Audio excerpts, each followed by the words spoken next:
Saudara sekalian, Assalamualaikum warahmatullahi wabarakatuh. Kita akan melanjutkan pada pertemuan ke-8 ya. Jadi sesudah UTS kita melanjutkan ini ya, materi kita. Jadi tentang pencemaran air. Jadi maksud dan tujuan dari pengendalian kualitas air ya. Jadi ini adalah tentunya karena kita sudah melihat di lingkungan kita, terutama lingkungan air,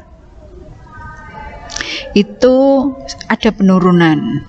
Nah, oleh karena itu perlu penanganan ya, penanganan bagaimana mencegah kualitas air itu ya, mencegah penanganan, mencegah penurunan kualitas air.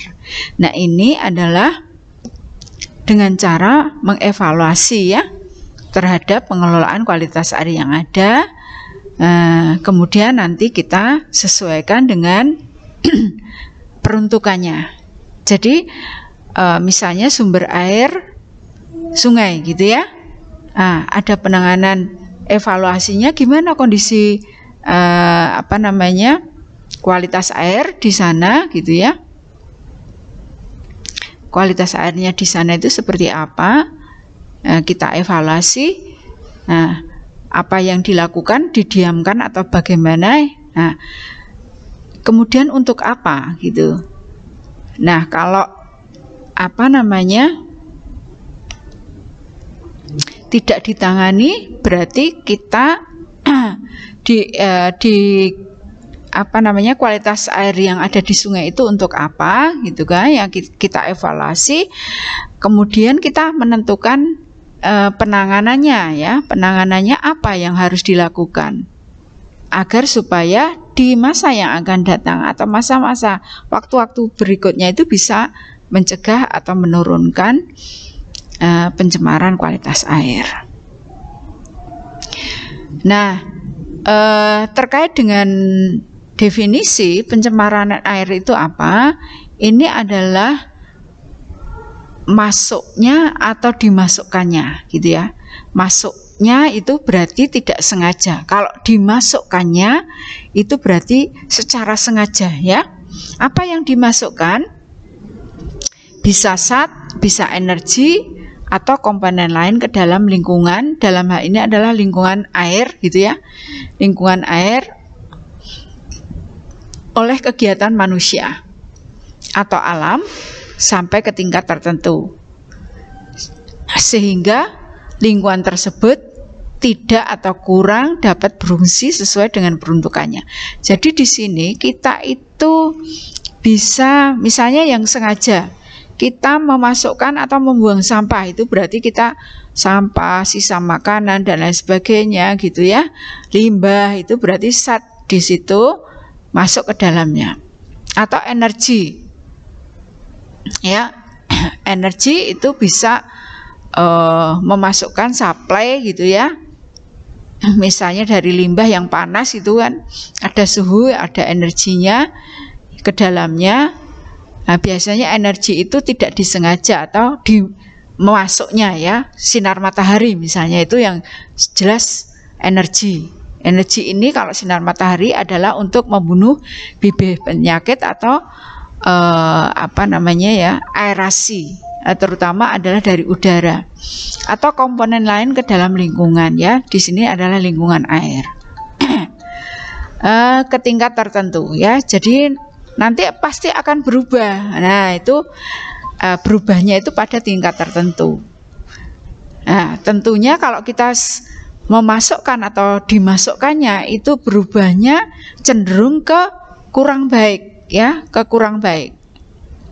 Jadi ini itu airnya ya, airnya itu akan kondisinya kurang baik ya, kondisinya akan kurang baik. Sehingga tidak sesuai dengan peruntukan. Misalnya ya, untuk perikanan jadi nggak sesuai gitu ya. Kemudian untuk budidaya tanaman air misalnya ya, seperti kalau budidaya tanaman air yang paling mudah itu kangkung gitu ya, kemudian selada air misalnya itu tidak sesuai lagi, misalnya begitu. Nah, kemudian kita masuk pada jenis pencemar apa saja. Jadi ya seperti sifat air itu sendiri ya, yang kemarin pada pertemuan awal, yang kedua atau ketiga itu kita sudah bicara mengenai sifat air, yaitu sifat fisik. Itu jelas yang bisa kita cermati atau diindikasi dengan indera kita, gitu ya, indera kita ya, dari mata kita, dari rasa lidah atau kulit gitu ya, penciuman gitu ya. Nah, ini adalah diantaranya adalah warna kekeruhan. Warna kekeruhan itu dengan mata, zat tersuspensi itu bisa dengan mata, kemudian busa dengan mata, radioaktivitas, pH itu bisa dengan lakmus ya, kemudian suhu. Nah, ini suhu itu yang paling gampang itu dengan kulit kita gitu ya, yang fisikal, yang sifatnya fisikal. Kemudian yang kimia itu ada kimia organik, ada kimia anorganik ya. Kalau organik itu berasal dari makhluk hidup, kalau anorganik itu berasal non makhluk hidup atau yang benda mati, misalnya dari batuan gitu ya, itu adalah yang anorganik. Kemudian fisiologik itu bau dan rasa. Jadi ini jenis pencemar yang biasanya masuk ke dalam air. Kemudian ini pengertian ya. Jadi definisi air di sini ada, air itu apa? Sumber daya alam yang bentuknya cair, dibutuhkan oleh semua makhluk hidup. Itu Anda sudah tahu. Kemudian kualitas air, pencerminan kandungan konsentrasi gitu ya, makhluk hidup, energi, zat ya, tadi itu yang bahan yang mencemari itu tadi ya, yang ada dalam air. Kalau penurunan kualitas berarti ini kualitas air ini sudah menurun, namun belum merubah peruntukan atau masih memenuhi baku mutu pada penggunaan tertentu. Penurunan. Kalau pencemaran itu berarti sudah pencemaran berarti apa nih? Sudah tadi ya, sudah masuk ya zat itu ke dalam air baik oleh alam maupun manusia, sehingga kualitasnya itu menjadi turun dan menyebabkan tidak sesuai lagi untuk peruntukan. Kalau yang ini masih memenuhi baku mutu, kalau ini sudah tidak bisa lagi memenuhi sesuai dengan peruntukan tertentu. Nah, tadi ada baku mutu. Pengertian baku mutu apa? Ini baku mutu adalah batas kadar ya. Tadi komponen yang ada dalam air yang dapat ditenggang adanya pada sumber air tentu sesuai dengan peruntukan. Jadi sesuai dengan peruntukan. Baku mutu apa gitu ya, untuk misalnya air minum, untuk perikanan, untuk penggelontoran. Nah, itu baku mutu. Kemudian pengertian beban pencemaran, jumlah kadar. Kalau beban pencemaran itu jumlah kadar parameter. Parameter kualitas air berarti tadi ada fisik, kimia, dan biologi ya. Air limbah yang terkandung dalam sejumlah air atau limbah, beban pencemar. Jadi ini yang dikandung dalam limbah. Nah, macam baku mutu, nah ini ya tadi sudah saya singgung, ada air permukaan, ada sumur, ada laut, ada limbah. Ini air permukaan itu untuk apa saja ya? Tadi untuk perikanan, untuk budidaya tanaman, air gitu ya. Sumur untuk air minum gitu ya. Laut untuk apa? Jadi industri apa gitu ya. Kemudian perikanan perikanan pada ikan tertentu ya. Kemudian limbah apa ya, industri apa tertentu gitu ya. Ini macam baku mutu. Nah, kemudian kalau pengendalian pencemaran itu apa? Ini upaya tadi ya, sudah di atas upaya pengelolaan melalui pencegahan, penanganan pencemaran serta pemantauan lingkungan. Nah ini baru masuk ke jenis limbah cairnya. Ada industri gitu ya. Tadi baku mutunya tadi ya, limbah industri. Jadi buangnya juga pada kadar tertentu ya, nggak boleh berlebihan. Supaya apa? Sumber air itu bisa memperbaiki diri gitu ya. Limbah domestik, limbah pertanian dan yang lainnya. Jadi faktor pencemar di sini ada limbah cair. Tapi ada juga di sini bahwa faktor pencemar itu tadi sudah kita singgung bahwa sumber air itu sebetulnya bisa membersihkan diri atau self purifikasi ya, ada daya dukung lingkungannya. Kemudian faktor pencemar yang lainnya adalah perubahan tata guna lahan ya, karena tumbuhnya industri, karena tumbuhnya permukiman, kemudian pertanian itu juga menyokong faktor pencemaran. Kemudian curah hujan ini terutama pada mendukung pada fisik ya, sedimentasinya itu ya yang paling banyak. Nah, dampaknya terhadap manusia itu yang paling banyak kita dapati atau kita temui adalah penyakit atau keracunan ya, atau yang agak ringan ya sebelum ke manusia itu pada biota air ya, pada biota air ini ya, pada biota air ini misalnya shock termal ya. Shock termal itu karena tadinya panas, kemudian hawanya panas, kemudian tiba-tiba hujan turun. Nah, ini shock termal pada sumber air. Biasanya ikan-ikan pada banyak yang mati gitu ya. Nah, tapi ada juga yang lebih enteng, misalnya lebih ringan itu estetika lingkungan. Jadi membuat kotor ya, kotor terhadap sumber air. Kemudian dampak terhadap kerusakan benda, ini korosi, beton, plastik ya. Ini juga bisa ya. Kalau ada pencemaran biasanya pada benda-benda tertentu, terutama yang berasal dari atau berbahan baku dari logam, itu akan mengalami korosi atau rusak. Nah,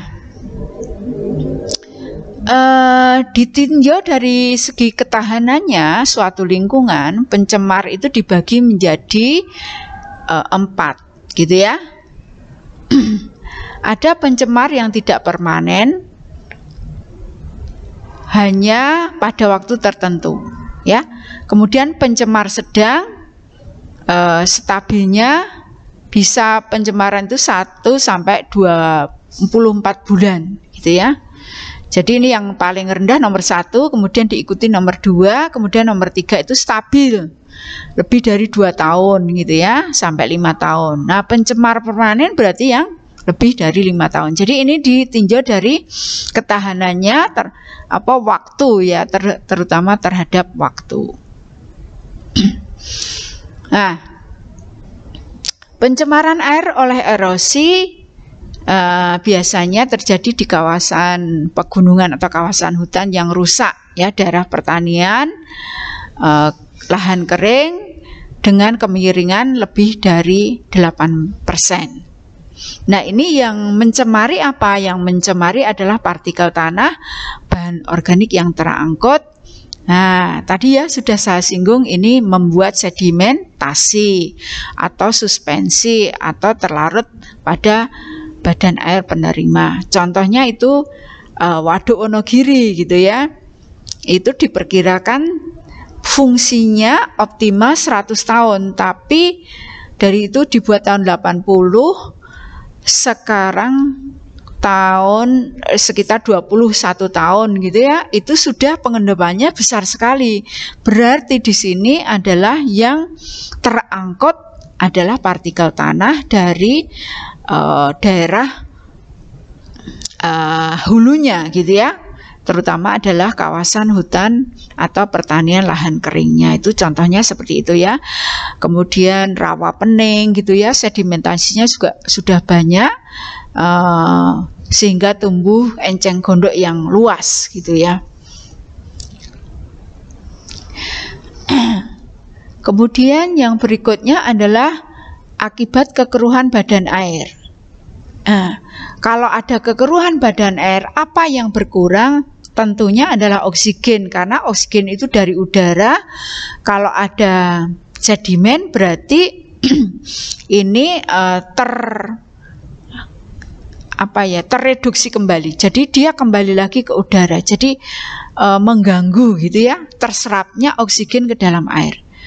Kemudian kekeruhan itu juga ini ya, tempat ikan bertelur itu juga tertutup. Ya. Nah, ini karena apa, telur ikan itu juga membutuhkan oksigen ya, fotosintesa juga terganggu. Jadi dalam peristiwa erosi ini karena banyak terangkut apa? Ya, fosfor dan nitrogen mengakibatkan perairan menjadi subur. Nah, ini disebut dengan eutrofikasi. Nah, ini yang tumbuh bukan yang tumbuh itu biasanya gulma air yang paling banyak ya. Jadi erosi fosfornya dan nitrogennya banyak. Nah, ini tadi itu sedimennya ini mengganggu. Nah, eutrofikasinya itu disebut dengan eutrofikasi gitu ya. Nah, ini kalau dibalik ya, ini diulang lagi, eutrofikasi itu apa? Adalah proses pengayaan perairan, bisa waduk, bisa danau, unsur P dan N, terjadi ledakan fitoplankton, terutama adalah ganggang dan algae, dan gulma air. Biasanya yang paling banyak gulma airnya ya, daripada ganggang dan algae. Yang ini paling cepat tumbuhnya yang ini. Dampak negatifnya, tadi itu ya, karena di atas itu banyak gulmanya atau ganggangnya, maka oksigen yang terlarut dari udara ini menjadi berkurang ya, terutama untuk biota air ya. Biota air jadi terganggu karena biota air ini memakan fitoplankton. Lah, fitoplanktonnya itu kan menangkap oksigen yang pertama gitu ya. Fitoplankton nanti dimakan oleh biota air. Ya. Ini memerlukan oksigen yang lebih banyak. Nah, ini terganggu. Nah, sinar matahari juga terhambat ya. Ini karena apa? Sinar matahari itu digunakan untuk proses biokimiawi. Fotosintesa ya, fotosintesa pada fitoplankton ini. Kalau fitoplanktonnya itu ketersediaannya sedikit terganggu, berarti biotanya juga terganggu. Nah, ini nanti pengayaan atau proses eutrofikasi ini akan mengganggu keseimbangan ekosistem ya, karena apa? Fitoplanktonnya sedikit, biotanya terganggu gitu ya. Nah, ini ya, oksigennya terlarut juga minim. Kemudian di daerah pertanian penggunaan pestisida jelas yaitu ya, ada terutama insektisida dan fungisida, juga herbisida yang terus-menerus digunakan atau intensif. Itu aliran permukaan dan erosi akan mengangkut residu pestisida ke perairan.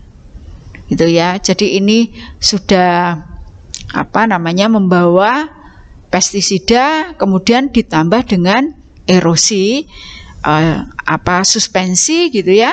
Nah, ini menjadi residu pestisida ke perairan. Nah, pencemaran air oleh pestisida itu terutama yang sukar larut dalam air berbahaya ini ya bagi biota perairan. Nah, ini nanti kalau sumber air ini digunakan oleh manusia, manusia juga ikut terganggu ya, berbahaya.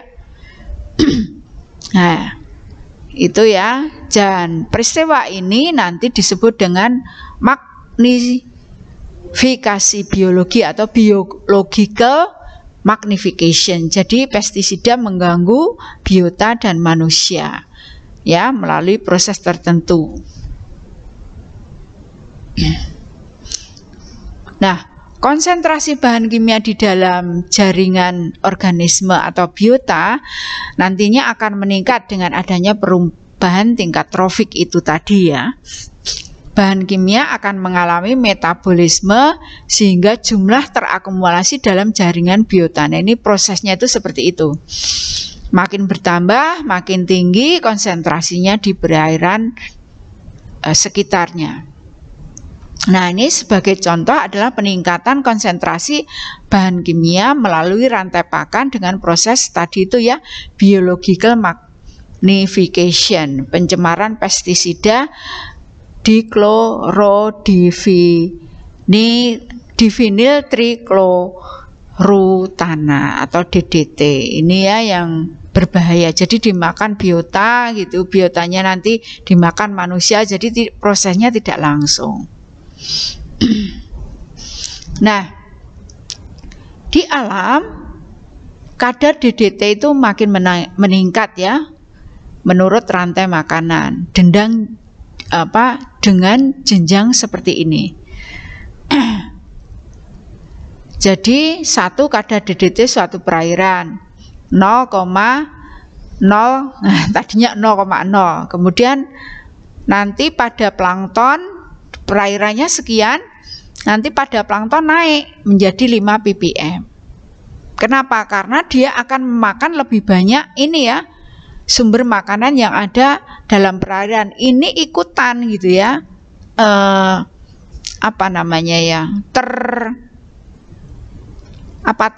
ikut termakan oleh plankton. Kemudian pada ikan-ikan yang kecil ini nanti 10 ppm ya. Plankton yang ini yang plankton, kemudian ikan kecil naik lagi, kemudian pada ikan yang kecil yang biasa makan ikan kecil, yang biasa makan ikan-ikan kecil jadi predator gitu ya, berarti ikan yang agak besar naik lagi. Pada burung yang makan ikan naik lagi gitu ya. Nah, dosis ini akan sangat beracun ya bagi manusia. Jadi kalau kita tuh kan bisa makan semuanya gitu ya.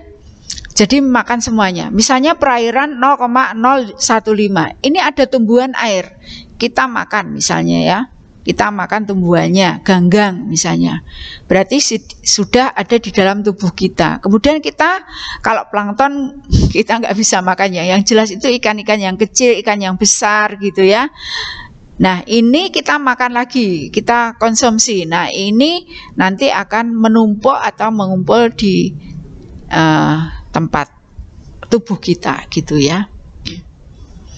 Nah, kemudian yang berikutnya adalah pencemaran oleh logam berat.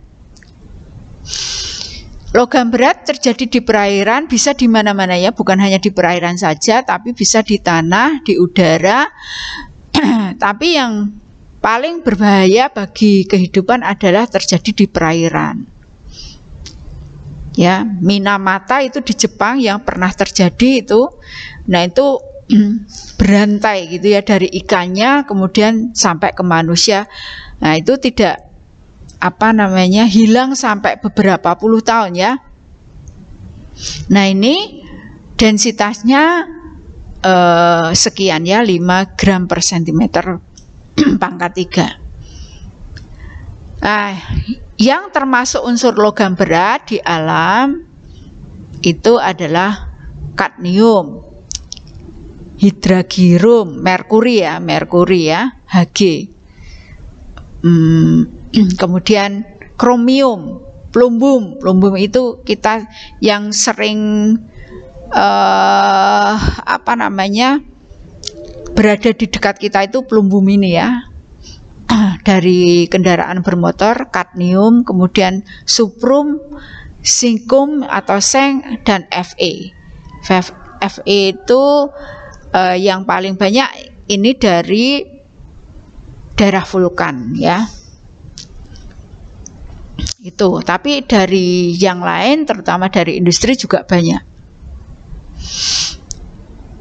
Kemudian industri yang berpotensi menghasilkan limbah berat, nah ini ya logam, pokoknya berkaitan dengan logam ya, pelapisan logam, baterai, caustic soda, penyamaan kulit ya, pengolahan boksit, biji besi, tembaga ya, pokoknya yang berkaitan kilang gas bumi ya, yang berkaitan dengan logam ini adalah biasanya limbahnya mengandung logam berat.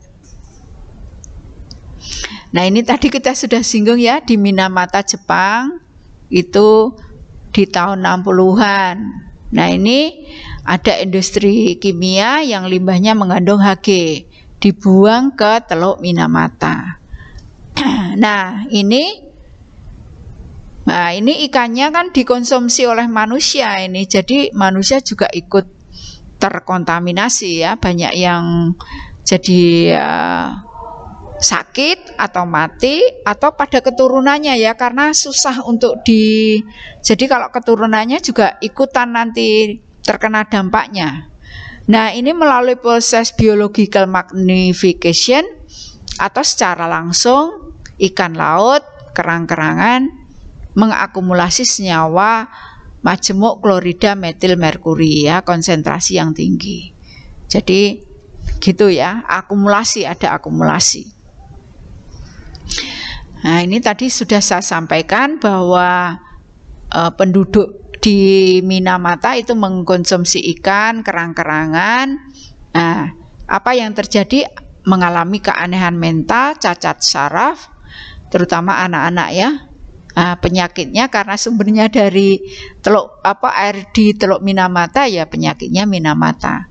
Kemudian tahun 80-an beberapa penduduk yang tinggal di Jakarta itu mengalami penyakit mirip Minamata. Ini apa? Juga Hg ya, karena banyak industri yang membuang ke sungai yang bermuara di Teluk Jakarta.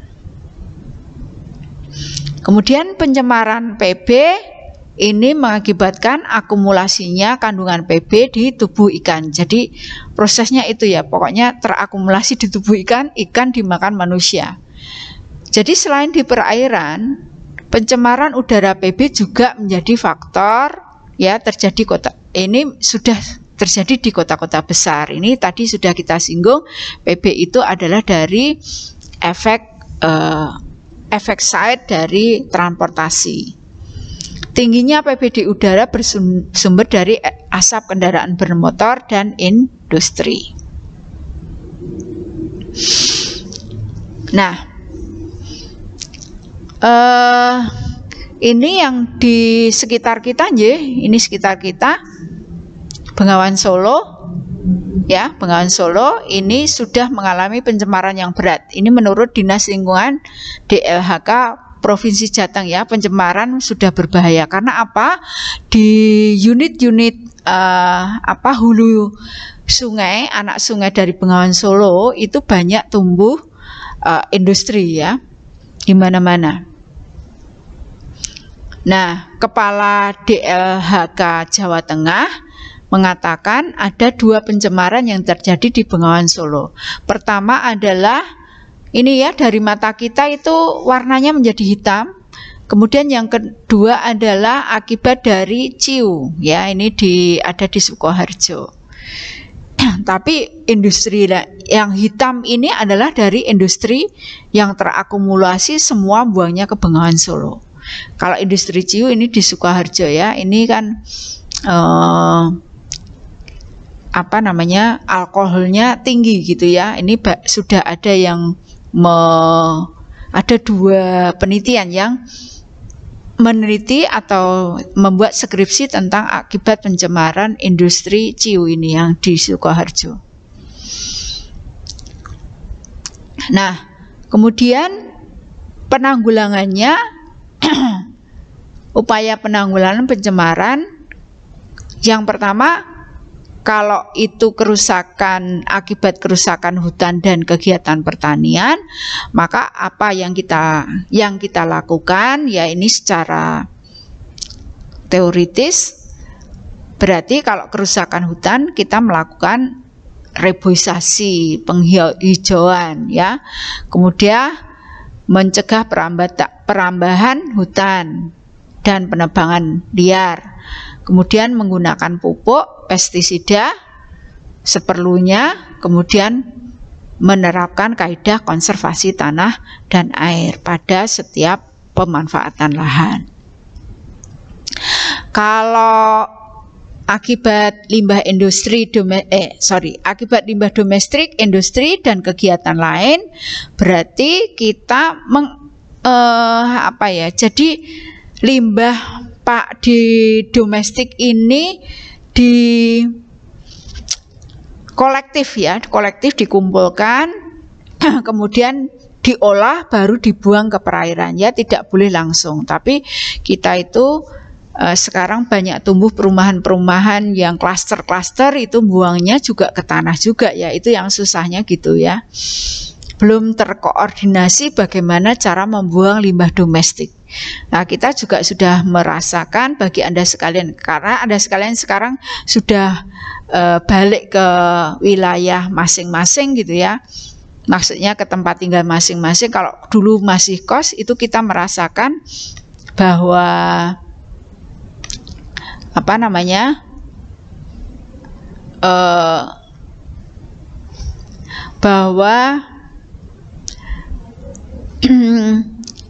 tempat lingkungan kos kita itu banyak yang sudah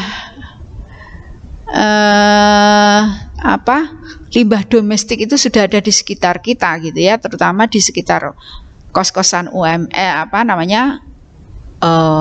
kampus kita di UMS itu limbahnya domestik banyak dibuang ke air, ke dalam tanah, juga dibuang melalui drainase. Nah, di sini namun demikian ada juga manfaat dari limbah domestik itu untuk pengomposan ya. Kemudian untuk seperti pengomposan limbah bahan organik dan daur ulang ya. Kemudian memisahkan limbah padat dan limbah cair gitu ya. Kemudian membangun instalasi limbah cair ya. Kalau di PDAM Surakarta sudah ada ini ya, sehingga kualitas limbah cair dibuang ke perairan tidak melampaui baku mutu. Nah, kemudian mengumpulkan limbah bahan berbahaya B3 diolah secara khusus. Tapi ini minim sekali ya kalau domestik. Yang jelas yang nomor 5 itu industri. Jadi industri atau rumah sakit itu sekarang harus punya PAL ya, pengolah air limbah, wajib itu ya. Nah, sekian dulu dari saya. Nah, itu adalah pengertian dari pencemaran limbah, sumbernya dan cara mengatasinya. Semoga bisa bermanfaat apa yang saya sampaikan. Anda bisa memperkaya diri dengan membaca referensi yang ada atau googling atau dari jurnal-jurnal yang terkait dengan pencemaran. Sekian dulu dari saya. Terima kasih atas atensinya. Kita tutup dengan salam. Assalamualaikum warahmatullahi wabarakatuh.